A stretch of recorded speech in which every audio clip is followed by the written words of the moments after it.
Question तो बहुत बड़ा लग रहा होगा आपको, लेकिन ये बहुत ईजी है, ये एमसीक्यूज टाइप ही समझ लें, ठीक है।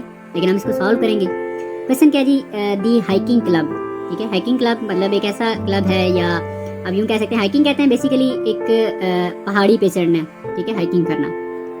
तो एक क्लब है जी, वो लोग जाते हैं went on a 7-day trip, ठीक है, 7 दिन का वो ट्रिप है उनका, वो जाते हैं हाइकिंग वगैरह करने के लिए। ईच डे का मतलब होता है एक दिन में, ठीक है।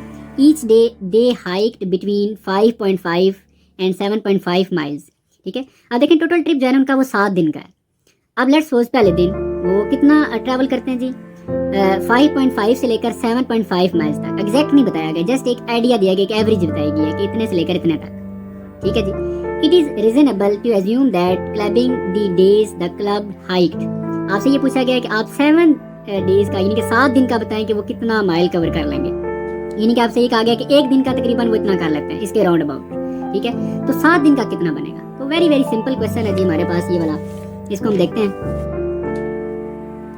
तो यहाँ पर हम क्या करेंगे जी, सबसे पहले लिख लेते हैं कि टोटल ट्रिप डेज, यानी कि हमारे पास टोटल डेज कितने हैं, ठीक है।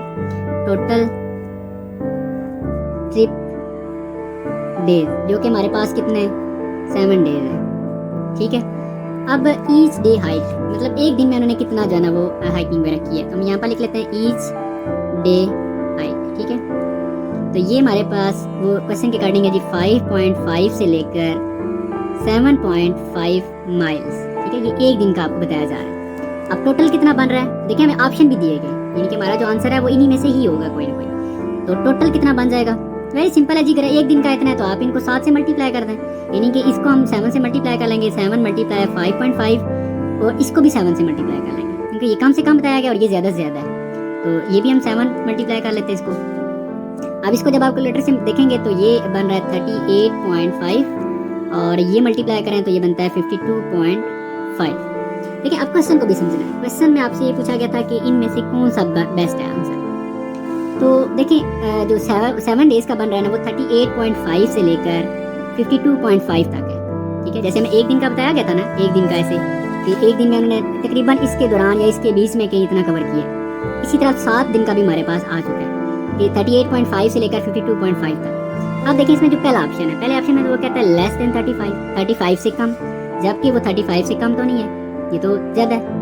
पहला ऑप्शन तो गया। अब अगर आप सी को देखें, इक्वली 55 माइल्स, इसमें वो कह रहा है कि 55, जबकि मैक्सिमम तो वो 52.5 पर है, तो 55 तो ज़्यादा हो गया, तो इसका मतलब है ये पॉइंट भी गया हमारा सी वाला। मैं इसको फिलहाल नहीं डिस्कस कर रहा। डी में आ जाए, मोर देन 55। इक्वल का मतलब आप 50, इक्वल का मतलब था कि 55 तक, मोर देन का मतलब है इससे भी ज़्यादा, तो ये तो देखिए ये तो 52.5 है, उससे कम है, तो ये ऑप्शन बेस्ट है। क्यों? क्योंकि देखें बिटवीन 35, अब 35 जो है 35 एंड 55, तो ये इससे तकरीबन उससे लिंक्ड है, रीजनेबल है, तो इसलिए हमारे पास जो रीजनेबल आंसर होगा ना वो हमारे पास जो है ना वो ऑप्शन बी है, क्योंकि बाकी 3 तो बिल्कुल ही उसके मुताबिक नहीं है। इसलिए हम यहाँ पर क्या मेंशन करेंगे कि option B is more reasonable, ठीक है, यानी कि ज़्यादा जो है ना वो रीजनेबल है बाकियों की निस्बत, ठीक है जी। यहाँ पर हमने ये लिख दिया रीजनेबल आंसर।